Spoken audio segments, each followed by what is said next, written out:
నమస్తే, welcome to our channel. నేను Aditya. Mother heroine అంటూ ఒక అంశంతో రష్యా అధ్యక్షుడు పుతిన్ సోషల్ మీడియా వేదికగా తెరమీదికి రావడం జరిగింది. మరి అక్కడ ఒక బంపర్ ఆఫర్ అంటూ కూడా మరో ఆఫర్ కూడా చేయడం జరిగింది.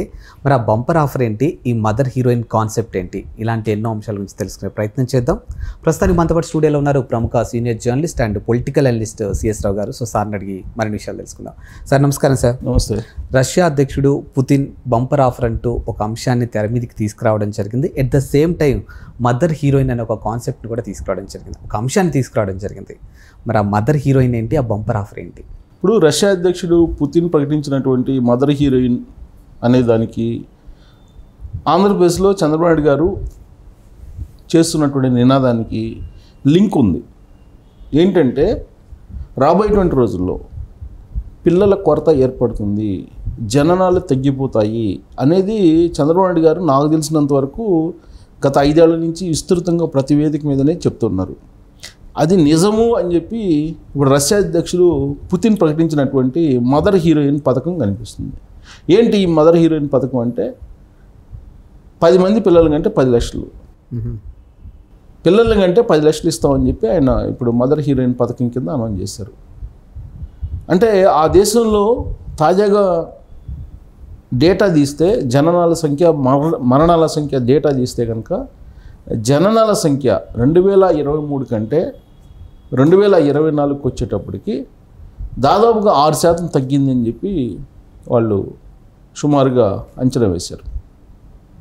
అలాగే మరణాల సంఖ్య విపరీతంగా పెరిగింది, 20% పెరిగింది మరణాల సంఖ్య అనేది అంచనా వేస్తున్నారు. అంటే మరణాల సంఖ్య ఏమో పెరుగుతుంది, జననాల సంఖ్య తగ్గుతుంది. అంటే రాబోయేటువంటి రోజుల్లో పరిస్థితి ఏంటి, అసలు అక్కడ జనం ఉండే పరిస్థితి ఉందా? మరణాల సంఖ్య పెరుగుతుంది, జనాల సంఖ్య తగ్గుతున్నప్పుడు నీకు మ్యాచ్ కావట్లేదు కదా.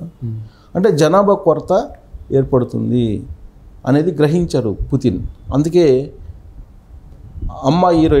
మదర్ హీరోయిన్ అనేటువంటి పథకాన్ని వాళ్ళు ఇంట్రడ్యూస్ చేశారు. అందుకే ఇలాంటి పరిస్థితి భారతదేశానికి కూడా వస్తుంది అనేటువంటి ఉద్దేశంతో చంద్రబాబు నాయుడు గారు చాలా కాలంగా మీరు పిల్లల్ని కనండి అని చెప్పి చెప్తూ ఉన్నారు. దానికి తగ్గే విధంగా భారతదేశంలో చూస్తే కనుక ఫర్టిలిటీ ప్రాబ్లం బాగా తీవ్రంగా, ఈ ఫర్టిలిటీ ప్రాబ్లం గురించి ఆర్ఎస్ఎస్ చీఫ్ మోహన్ భగవతే చాలా సందర్భాల్లో చెప్పారు. అయితే దీన్ని మత కోణంలో చెప్పారు ఆయన, బట్ వాస్తవంగా ఫర్టిలిటీ ప్రాబ్లం పెరుగుతుంది. మత కోణంలో ఆయన చెప్పింది ఏంది, రాబోయేటువంటి రోజుల్లో ముస్లిం జనాభా పెరుగుతుంది, హిందూ జనాభా తగ్గేటువంటి అవకాశం ఉంది, మీరు మందు తాగొద్దు, తర్వాత మటన్ తినొద్దు, మాంసం తినొద్దు అని చెప్పారు. మీరు మాంసం తిని మందు తాగి ఇవన్నీ చేసినందువల్ల మీకు ఫర్టిలిటీ ప్రాబ్లం వస్తుంది, హిందువులు ఎక్కువ మంది మాంసం మద్యం ఉపయోగిస్తున్నారు, తగ్గించండి అని చెప్పి యూత్కి ఒక సందేశం ఇచ్చారు ఈ మధ్యకాలంలో ఆర్ఎస్ఎస్ చీఫ్ మోహన్ భగవత్. మీకు ముస్లిం జనాభాని హిందూ జనాభాని మనం కనుక చూస్తే భారతదేశంలో ముస్లిం జనాభా గత 10 ఏళ్ల నుంచి బాగా పెరిగిందని చెప్పి అంచనా వేస్తున్నారు. హిందూ జనాభా తగ్గుతుంది. దానికి కారణం ఏంటంటే ఒకళ్ళు చాలు ఇద్దరు ఎక్కువ అన్నట్టు ఉంది వాళ్ళకి. అందుకని ఒకరితో సరిపెడుతున్నారు పిల్లలు పుట్టినవాళ్ళు. ప్లస్ ఫర్టిలిటీ ప్రాబ్లం 20% ఉందండి. ఇప్పుడు 20% ఫర్టిలిటీ ప్రాబ్లం ఉందని చెప్పి అఫీషియల్గా వచ్చినటువంటి డేటా భారతదేశం. ఇది రాబోయేటువంటి రోజుల్లో 40% అవుతుంది అని. వితిన్ 5 to 10 years లోపలే దీని 40% పెరుగుతుందని. అంటే పెళ్లి చేసుకున్నటువంటి వాళ్ళలో సగం మంది పిల్లలు పుట్టరు వాళ్ళ అంచనా ప్రకారం. ఇప్పటికే ఫర్టిలిటీ సెంటర్స్ కిటకిటలాడుతున్నాయి భారతదేశంలో. సరోగసీ వైపు చాలామంది వెళ్ళిపోతున్నారు. ఇప్పటికే చాలా ప్రాబ్లం ఉంది. ఆ ప్రాబ్లం ఇంకా మనకు చూస్తున్నాం. ఫర్టిలిటీ సెంటర్లకు వెళ్ళి మనం చూస్తే ఈ పిల్లలు పుట్టినటువంటి వాళ్ళు ఎంతమంది ఉన్నారు అనేది మనకు అర్థమవుతుంది. అఫీషియల్ డేటా ప్రకారం 20% ఉన్నారు. ఇది 40% అయితే నీకు జననాల సంఖ్య తగ్గిపోతుంది కదా భారతదేశంలో. మరణాల సంఖ్య అలాగే పెరుగుతుంది. కారణం ఏంటంటే రకరకాల వైరస్లు వస్తున్నాయి. ఇప్పుడు ఆల్రెడీ మనకు పొంచి ఉన్నటువంటి వైరస్లే ఉన్నాయి. ఎంఫాక్స్ ఆల్రెడీ రెడీగా ఉంది, ఆల్రెడీ భారతదేశంలోకి ఎంటర్ అయింది. అది ఎటు నుంచి ఎటు వస్తుందో తెలియదు. వెట్లాండ్ అనేటువంటి మరొక వైరస్ చైనా నుంచి దూసుకొస్తుందని అంటున్నారు. ప్రకృతి వైపరీత్యాలు రూపంలో చనిపోతున్నారు. ఇట్లా రకరకాల రూపంలో మరణాలు అయితే పెరుగుతుంది, జనాల సంఖ్య తగ్గుతుంది. అందుకే చంద్రబాబు నాయుడు గారు చాలా క్లియర్గా ఆయన మీరు పిల్లల్ని కనండి అని చెప్తున్నారు. ఆయన ఏదైనా, నేను అందుకే చెప్తున్నాను, చంద్రబాబు నాయుడు గారి గురించి మనం ప్రత్యేకంగా ప్రస్తావించాలంటే ఆయన ఏదైనా చెప్పారు అని అంటే డెఫినెట్గా దాని వెనక విజన్ ఉంటుంది. రాబోయే 20 సంవత్సరాల్లో ఏం జరగబోతుంది అనేది ఇప్పుడే చెప్తారు ఆయన. రాబోయే 20 సంవత్సరాల్లో పిల్లల సమస్య, యూత్ సమస్య, మొత్తం మిగిలేది భారతదేశంలో వృద్ధులను, యువత అనేది ఉండదు, కాబట్టి మీరు పిల్లల్ని కనండి అని చెప్తున్నారు. బట్ పిల్లల్ని కనడానికి ఇప్పుడు 20% ఫర్టిలిటీ ప్రాబ్లం ఉంటే రాబోయే రోజుల్లో అది ఇంకా 40% ఉంటుందని చెప్తున్నారు. సో రష్యా పరిస్థితి భారతదేశంలో వస్తుంది అనేది చంద్రబాబు నాయుడు గారు, భారతదేశంలో కానీ ప్రపంచవ్యాప్తంగా కూడా వస్తుంది పిల్లల కొరత. కాబట్టి భారతదేశం కూడా యూత్ కొరత ఏర్పడుతుంది, కాబట్టి మీరు పిల్లల్ని కనండి అని చెప్తున్నారు.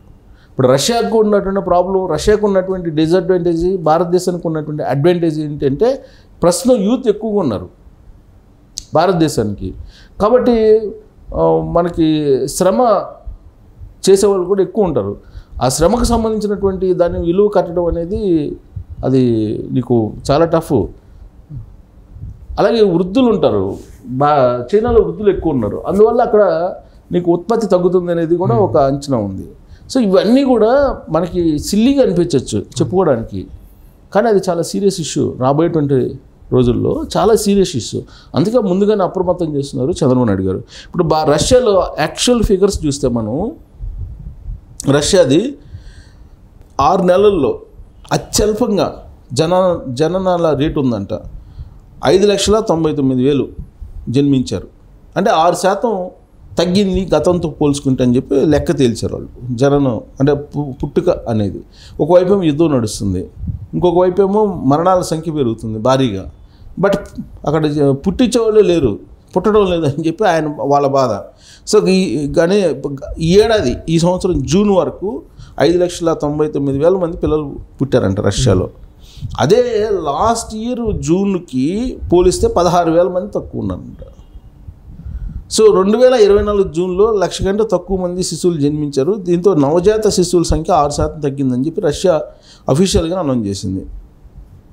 సో ఇప్పుడు ఈ తగ్గుదల అనేది ఇప్పటికిప్పుడు రష్యాలో వచ్చింది కదా. 1999 నుంచి జననాల రేటు తగ్గుతూ వస్తుందంట, పుట్టే వాళ్ళ సంఖ్య తగ్గుతూ వస్తుందంట 99 నుంచి. సో 2024 జనవరి నుంచి జూన్ మధ్యలో నమోదైనటువంటి మరణాల సంఖ్య ఎంతంటే 3,25,000 అంట. పుట్టే వాళ్ళ సంఖ్య ఏమో తక్కువ ఉంది, చనిపోయిన సంఖ్య ఎక్కువ ఉంది. సో గత ఏడాదితో పోలిస్తే 50,000 మంది అత్యధికంగా చచ్చిపోయారంట లాస్ట్ ఇయర్తో పోలిస్తే. సో ఈ వలసదారులు ఎవరైతే రష్యాకు ఉన్నారో, కొంత రిచ్ కంట్రీ కదా, వలసదారులు అయితే 20% ఉన్నారంట. అందువల్ల ఈ జనాభా తగ్గుదల అనేది పెద్దగా వేరియేషన్ కనిపించట్లేదంట. ఇప్పుడు ఈ వలసదారులు కనుక లేకపోతే అక్కడ జనాభా క్షీణత అనేది చాలా క్లియర్గా కనపడుతుంది అనేది వాళ్ళు అంచనా వేస్తున్నారు. ఇప్పుడు యుద్ధానికి కూడా మనం గమనిస్తే కనుక ఈ మధ్య వచ్చినటువంటి న్యూస్ ఏంటంటే, భారతదేశం నుంచి యువతను ఆకట్టుకుంటూ ఉద్యోగాలు ఉన్నాయని చెప్పి తీసుకెళ్ళి అక్కడ యుద్ధంలో వీళ్ళని కలుపుతున్నారంట. యుద్ధానికి సన్నద్ధం చేస్తూ వీళ్ళని తీసుకెళ్ళి యుద్ధంలో కలిపేస్తున్నారంట. చాలామంది అట్లా ఇబ్బంది పడుతున్న పరిస్థితులు కూడా మనం ఈ మధ్యకాలంలో చూసాం మనం. సో కాబట్టి ఇది అందుకే వాళ్ళు ఒక అనౌన్స్మెంట్ చేశారు, 10 మంది పిల్లలను కడితే 10 లక్షలు అని చెప్పి. అయితే చిన్న ట్విస్ట్ ఇచ్చారు ఇక్కడ ఈ పథకంలో, మదర్ హీరోయిన్ దాంట్లో. అదేంటి, 10 మంది పిల్లలు కనాలంటే నువ్వు 10వ పిల్లోడు పుట్టిన తర్వాత, 10 మంది పిల్లలు పుట్టిన తర్వాత 10వ వాళ్ళ ఫస్ట్ బర్త్డేకి 10 లక్షలు ఇస్తారంట. అంటే ఈ 9 మందిని వీళ్ళు పోషించాలి అప్పుడు దాకా. సో దాంతో ఈ మదర్ హీరోయిన్ అనేటువంటి ఇది కూడా పనిచేయట్లేదంట. సో కాబట్టి రష్యాలో జనాభా కొరత ఏర్పడింది, భారీగా వస్తుంది. రాబోయేటువంటి రోజుల్లో భారతదేశంలో కూడా అలాంటి పరిస్థితి వస్తుందని చెప్పి చంద్రబాబు నాయుడు గారు విజన్ తోటి ముందు అలర్ట్ చేస్తున్నారు. చంద్రబాబు నాయుడు గారు చెప్పింది రష్యాలో ఇప్పుడు కనపడుతుంది, రాబోయే రోజుల్లో భారతదేశంలో కనపడబోతుందని చెప్పి మనం చెప్పొచ్చు. Thank you.